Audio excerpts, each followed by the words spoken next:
Vamos a hablar acerca de lo que son las unidades de producción, lo que es un rancho, lo que es una parcela, y vamos a ver en relación a esto lo que son agroecosistemas.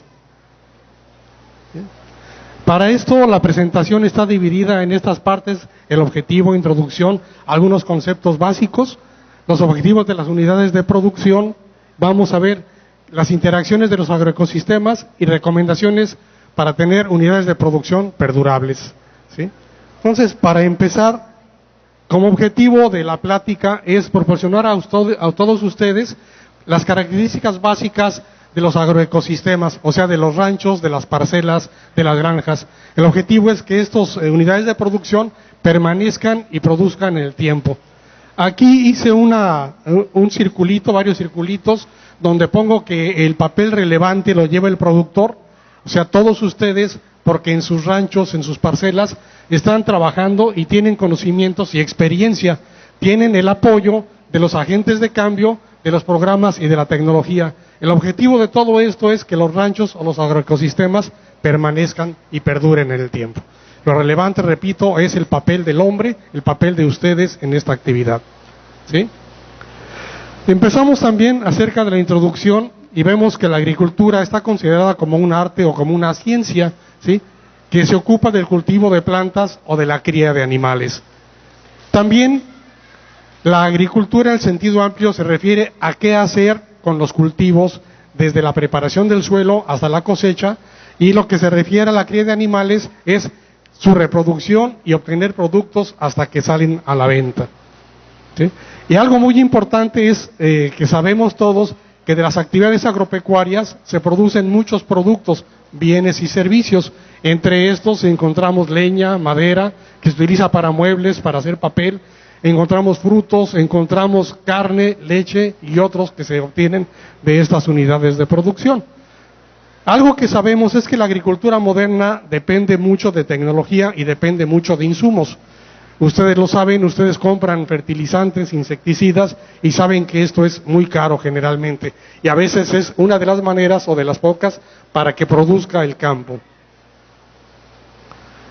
También sabemos que actualmente hay productores, ¿sí?, que utilizan inclusive aviones, utilizan helicópteros para fertilizar, para hacer tratamientos químicos para plagas, contrarrestar enfermedades.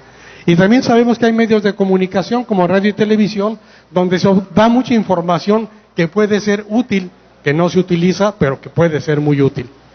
También sabemos que las políticas y programas han dado lugar, y esto es un hecho, a que ya no se siembre como se sembraba anteriormente. La política, los programas dicen solamente se siembra maíz, o solamente sorgo, o solamente soya, o solamente hay que tener vacas, no hay que revolver con borregos, o no hay que meter esto.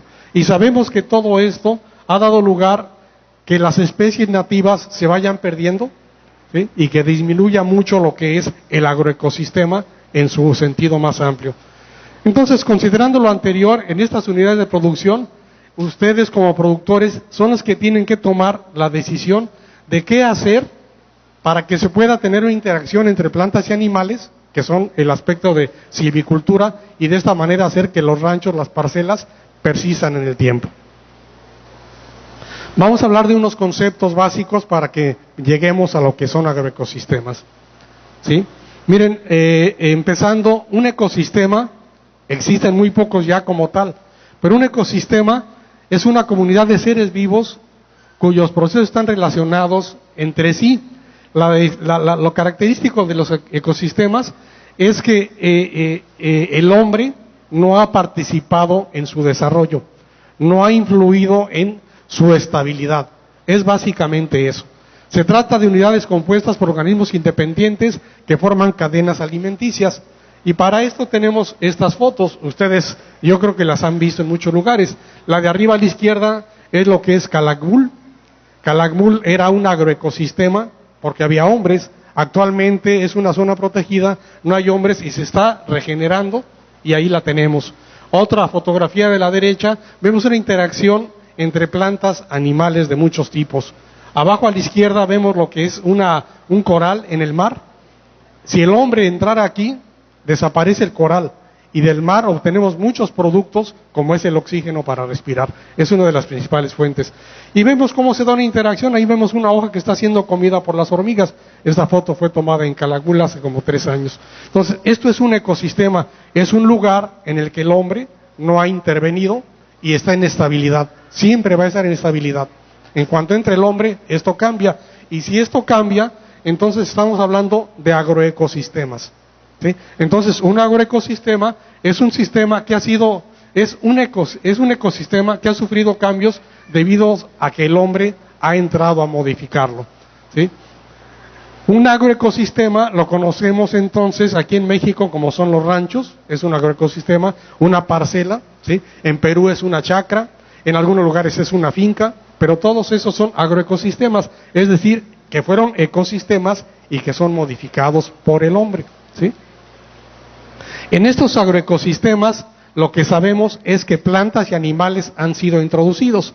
Nosotros sabemos que hace 600 años no había vacas en Campeche, ni en México. Ahora ya hay vacas, hay borregos, hay chivos, hay caballos. Eso no existía. Todo eso ha llegado. Sabíamos que no existía la melina en México, no existían otros árboles que ahora existen. Entonces, han sido introducidos, han cambiado el ecosistema y ahora esos agroecosistemas dependen del hombre, es decir, dependen de ustedes, que son los que extraen productos, bienes y servicios de ellos. ¿Sí? Entonces, la intervención del hombre ha dado a que haya un deterioro, eso lo sabemos. ¿Sí? Y también lo que sabemos es que en los agroecosistemas, debido a políticas y programas, han disminuido las especies animales y vegetales originales muy marcadamente. ¿Sí? Hay un señor aquí que puse abajo que se llama Manuel González de Molina.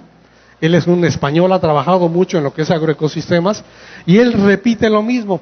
¿Sí? Dice que de estos agroecosistemas, que eran ecosistemas antes, se han domesticado plantas y animales y esto ha dado lugar a que se quiebre la estabilidad.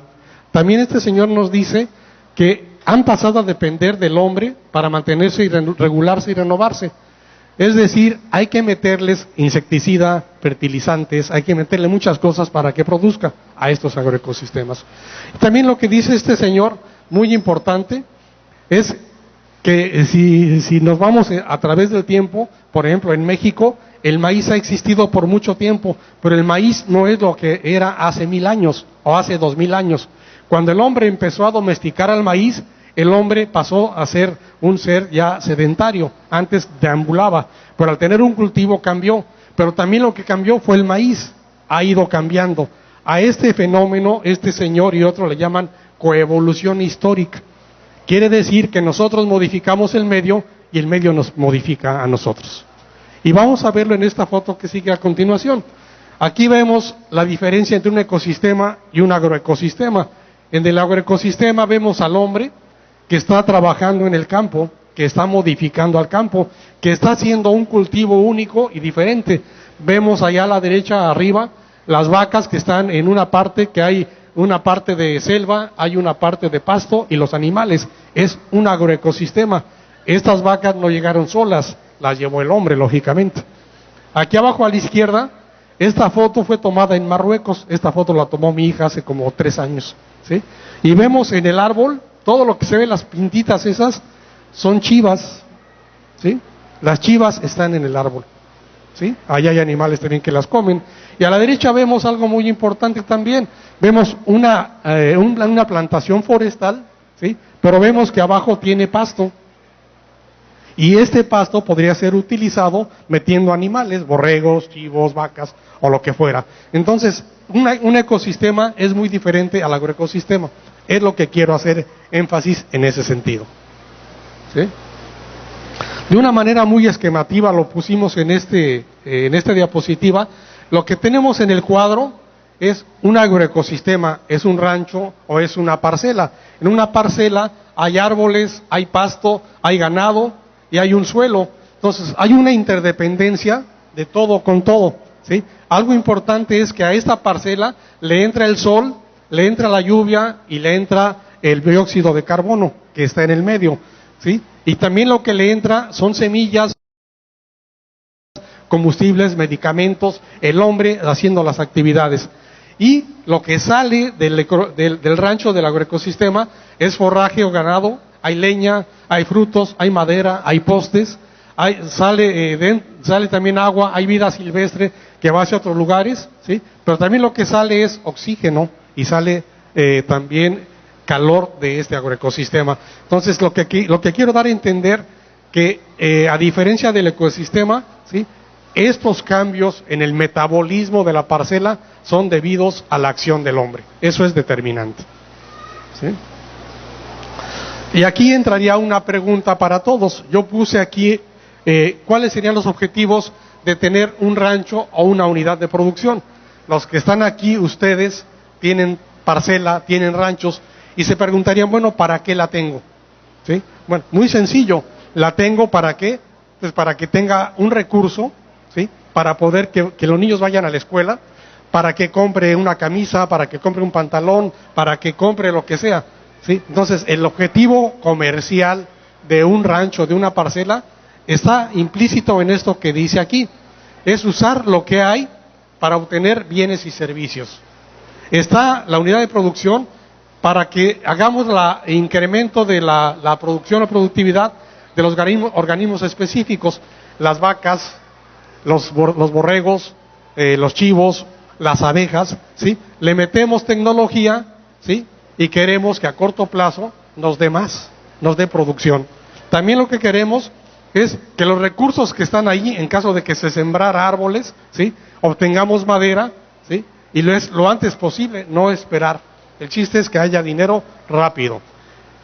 Y también lo que esperamos en las unidades de producción es ser beneficiario de costos de oportunidad, de programas, para bajar nuestros costos de producción y también para que tenemos prioridad en tasas de descuento, algo que no todos los productores tienen acceso debido a muchos factores. Pero bueno, ese es el objetivo básico de tener un rancho o de tener una parcela, y aquí le decimos unidad de producción.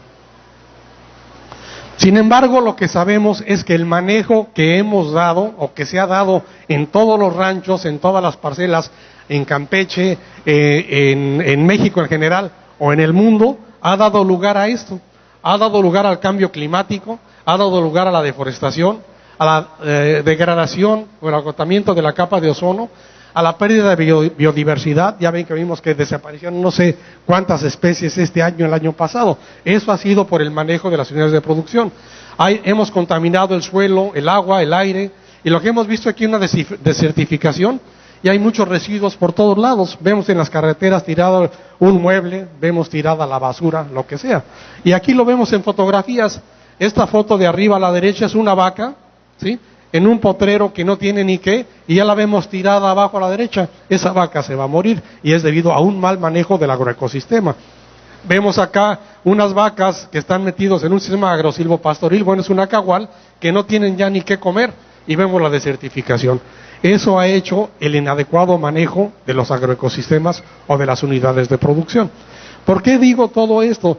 Porque las pláticas que siguen van en relación a qué hacer para que esto no ocurra, o cómo hacer para que no se deteriore tanto, ¿sí? El objetivo sería que no hubiera cambios, pero necesariamente se están dando porque tenemos, o el mundo en general requiere de alimentos, requiere de servicios, y están obteniendo a través de afectar los ecosistemas. ¿Sí? Entonces pasaríamos a una pregunta, ¿no?, básica. Bueno, vemos que están algunas cosas mal. ¿Cómo debería de ser entonces una unidad de producción?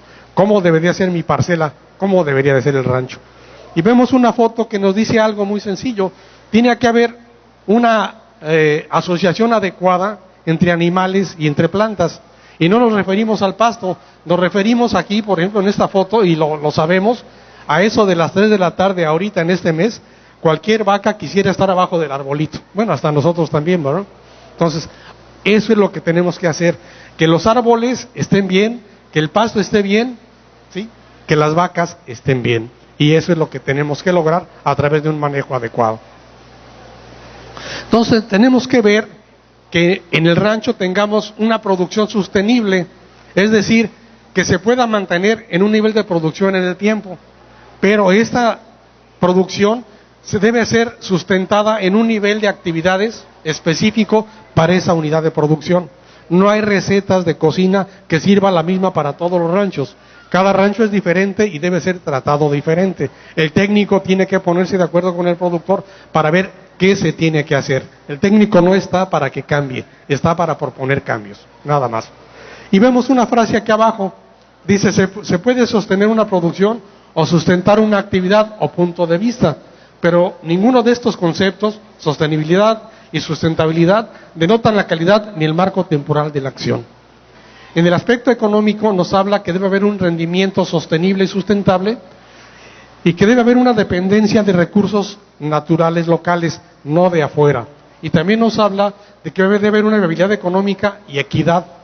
Y en el aspecto social nos dice que la unidad de producción nos debe dar autosuficiencia alimentaria, independencia y autonomía, y debe haber un desarrollo desde la unidad de producción. Esto es básico. ¿Sí? Algo muy importante que siguiendo lo que estamos viendo es que hay siempre interacciones en las unidades de producción y estas interacciones son de varios tipos. Hay interacciones de los árboles y los animales, hay efectos directos y efectos indirectos. Dentro de los efectos directos tenemos ¿qué hace el árbol sobre el animal? Bueno, el árbol le da sombra, sirve de cortaviento y es una fuente de alimento. Y el animal sobre la planta, ¿qué da lugar o qué hace? Bueno, le da daño físico. Los animales raspan la corteza, consumen las yemas y quiebran las ramas. Hay una interacción, entonces hay que saber manejar esta interacción, ¿sí? ¿Cuáles son los efectos benéficos de la sombra? ¿Sí? Los árboles sobre los animales. Bueno, mejoran su comportamiento de alimento, su comportamiento ingestivo, ya que le dan más tiempo dedicado a pastorear, ¿sí?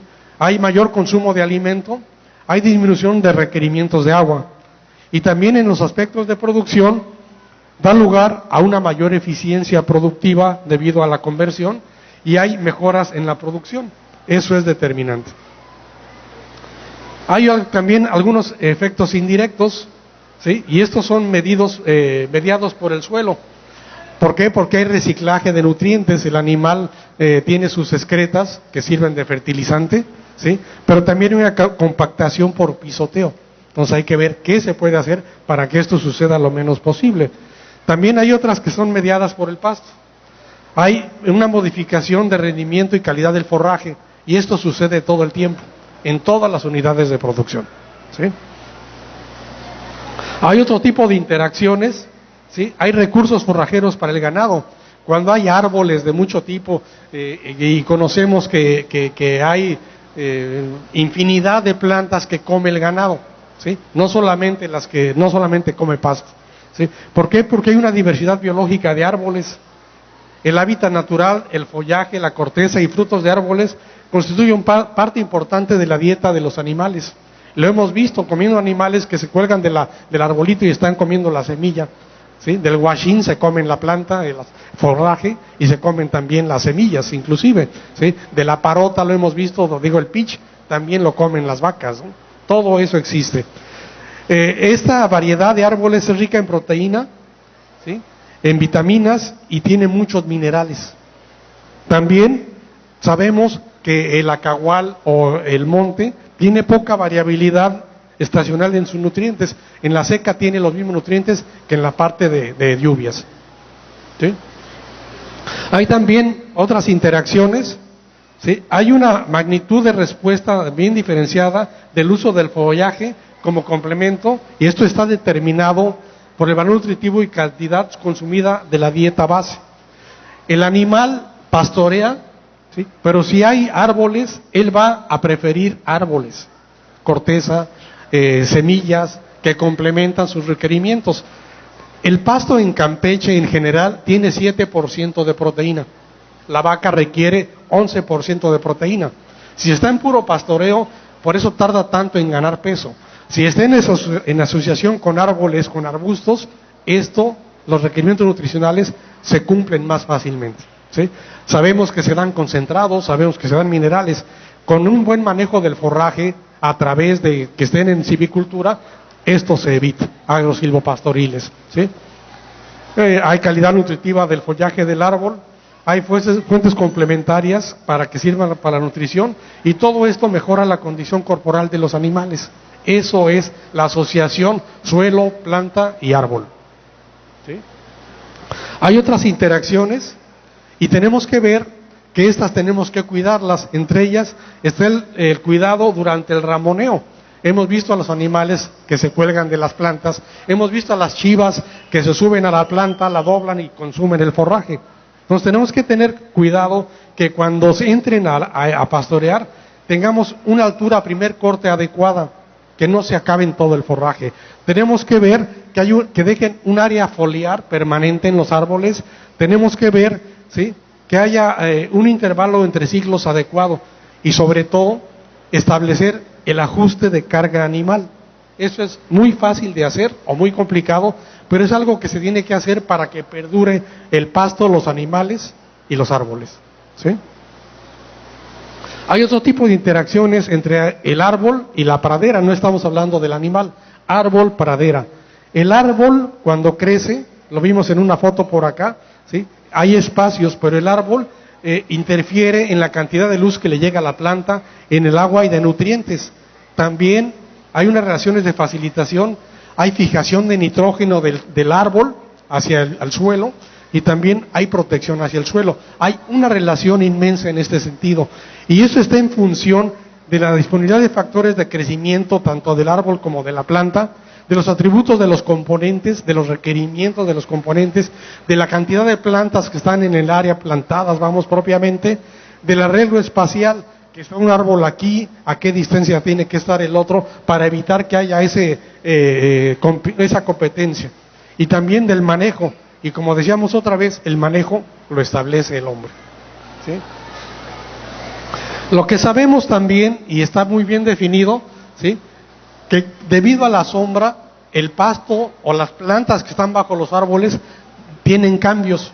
Estos cambios pueden ser que las hojas se hagan más largas, menos gruesas, que haya un desarrollo radicular pobre, que la floración cambie, que sea tardía, que se adelante, que los tallos sean más largos, que los vástagos tengan menor cantidad de vástagos, vamos, y haya menor ramificación. Esto es por la sombra, y nos da lugar, o como consecuencia, que el pasto que tengamos abajo tenga menos captación de luz, menos tasa de respiración, menos tolerancia a la sequía, que tenga también menos captación de nutrientes por competencia con los árboles y aparte con los animales, ¿sí?, que la planta no se fija adecuadamente al suelo, que haya capacidad de reemplazo mínima, menos tolerancia al pisoteo, menos persistencia y también menos capacidad de reemplazo. Entonces, estas interacciones son elementales. Ustedes las manejan, ustedes las han hecho. Esto es parte de teoría. En la práctica lo han llevado a cabo. Falta nada más esta plática es para recordarles parte de lo que ya saben. ¿Sí? También hay otras interacciones entre el animal y la planta. Estas interacciones están definidas por el tipo de animal que se tenga en ese espacio, en la granja, en el rancho, en la parcela. ¿Sí? Depende de la especie y del estado fisiológico. Sabemos que una vaca preñada requiere más nutrición que una vaca que no tiene cría. Entonces, eso cambia. Y también sabemos que un borrego requiere, pues lógicamente por tamaño, menos cantidad de alimento en comparación a una vaca preñada. También tenemos que ver que el forraje, tenemos que ver su disponibilidad, su composición botánica. Se recomienda que en un rancho no se siembre un solo tipo de forraje, que se siembren de muchos tipos, un mosaico variado, y así evitamos ataques de mosca pinta, de gusano falso medidor, etcétera, ¿sí? También tenemos que ver que sea forraje palatable, que la estructura en el potrero sea adecuada y que sea de fácil cosecha. Tenemos que ver en cuanto al ambiente, la carga animal, la época del año, tenemos que ver la distancia al agua, donde están los animales, la pendiente, los árboles. Todo esto que estamos mencionando da lugar a que el animal sea el que seleccione qué va a comer y qué va a dejar. Y en base a esto vamos a ver la calidad de la dieta, la capacidad de rebrote del pasto y la persistencia de este pasto o de esta planta en la pradera o de los animales. ¿Sí? También estas interacciones, ¿sí?, sabemos que están afectadas por el pisoteo, porque hay cortes, laceraciones en tallos y hojas, hay daños en raíces y la corona, hay cambios morfológicos en las plantas, ¿sí? Y debido a compactación, lo sabemos y lo vemos en los corrales. En los corrales, cuando tenemos muchos animales, cuando es de la época de lluvias, tenemos un charco todo el tiempo. Hay una compactación que permite que no haya infiltración del agua y que se quede ahí, ¿sí? Aumenta la resistencia a penetración de raíces y reduce el nivel de oxígeno en estas raíces por lo mismo. Esto es un hecho. Hay contaminación del forraje, ¿sí?, y por lo mismo hay rechazo a su consumo por parte de los animales, ¿sí?, y la orina se incrementa en esas partes porque no se puede ir hasta el fondo, no se recicla. Y entonces hay efectos residuales debido a las heces y a la orina, ¿sí? También hay interacciones entre los árboles y el suelo, ¿sí? El árbol nos da lugar, hay muchos árboles que sabemos, hay nitrógeno en el medio, el árbol lo agarra, por decirlo agarra, y lo baja al piso. Y en este espacio, bueno, hay unas bacterias que se llaman Rhizobium, ¿sí? Son las leguminosas los que llevan a cabo esta actividad. Entonces tenemos que ver que hay una proporción entre pastos y leguminosas, algo que casi nadie hace. El guachín es una leguminosa y casi todos la cortan. Si se manejara adecuadamente, daría lugar a que hubiera una opción de proteína. Esto afecta la fertilidad del suelo y la frecuencia de defoliaciones. Entonces tenemos que ver que la reinteracción árboles-suelo nos da lugar a un control de la erosión. Y lo vemos, hemos visto en la televisión que de repente pasan una película, ¿sí?, en real, que el suelo se cae, ¿sí?, que hay un deslave. ¿Por qué? Porque ya no hay árboles que atoren ese suelo, ¿sí? Bueno, ya casi terminamos. Entonces, vienen dos recomendaciones, dos diapositivas con recomendaciones para que las unidades de producción se mantengan, es decir, que sean perdurables. Estas recomendaciones es mantener la diversidad biológica, ¿sí? Se recomienda que si tienen árboles, no los tiren, que si van a meter una plantación, esté en un lugar específico, que se siembre una variedad de pastos diferente, que se tengan vacas, borregos, gallinas, que se tenga de todo. No se tenga una sola especie.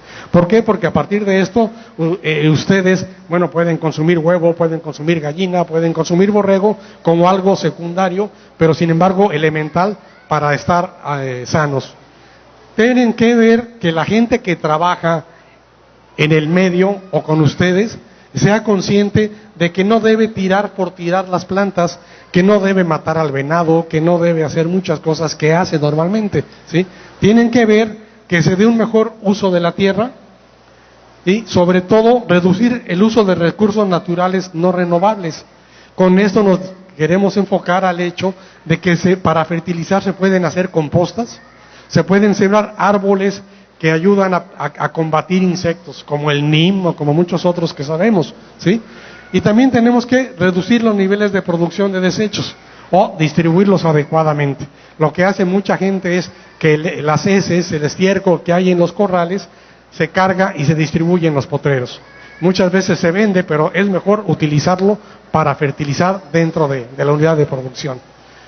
Y ya para terminar esta diapositiva, algo importante es que ustedes, con el conocimiento, la experiencia que tienen en el manejo de sus ranchos, de sus parcelas, ¿sí?, sean quien decidan qué se va a hacer. Que utilicen los programas en beneficio, no como condición para hacer. Y para esto entonces, en cualquier propuesta de manejo externa de los programas, de los técnicos, es importante que cuestionen dicha propuesta, siempre cuestionarla, ¿sí? Que también aporten ustedes sugerencias en base a su experiencia y no implementar hasta que lleguen a consensos. El técnico me llega y me dice, hay que cambiar esto. Le dice, espérame, no estoy de acuerdo. Vamos a ponernos de acuerdo, ¿sí? Yo digo que es así y llegamos a un acuerdo y ya previo que estamos de acuerdo lo implementamos, no antes, ¿sí?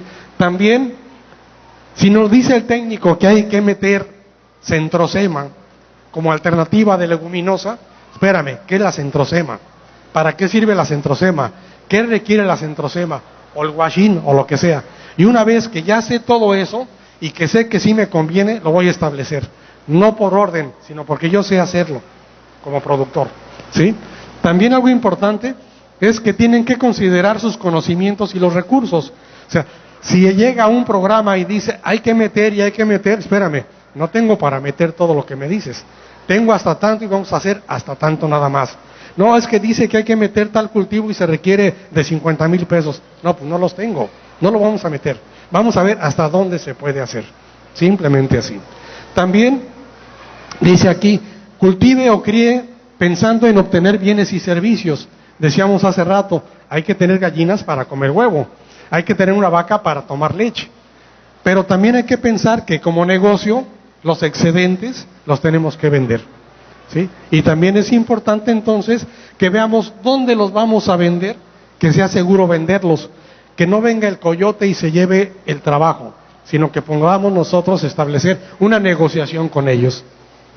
Algo muy importante es que eviten sembrar o tener animales que no conocen, ¿sí? Había en días pasados programas, ¿no?, que había que meter el avestruz, que había que meter el búfalo, ¿sí? El búfalo aquí no sirve. Los avestruces ya vimos que fue un programa que tampoco funcionó muy bien. Entonces hay que meter algo que sí se dé, algo que conozcamos, ¿sí? No va a decir, oye, mete cacahuate, pues espérame, cacahuate no se da, o tal vez sí, ¿sí? Todo eso. Y también evitar en lo posible el uso de insumos provenientes de síntesis química. Sabemos que todos los productores, los ganaderos, los agricultores, utilizan superfosfato triple, utilizan urea, nitrato, esto, aquello. Sirve para mejorar la producción en el corto tiempo, pero en el largo plazo se deteriora el suelo. Y en el largo plazo se acaba el suelo, se acaba el cultivo, se acaban los animales, se acaba el ingreso y se acaba la familia. Entonces hay que cuidar todo esto. Entonces esto es lo que, bueno, es la plática que teníamos para ustedes, ¿sí? Mi nombre ya lo saben, Justo Rivera, estamos para servirles y aquí la propuesta es, si tienen alguna duda, alguna pregunta, lo podemos hacer en este momento. Muchas gracias por su atención.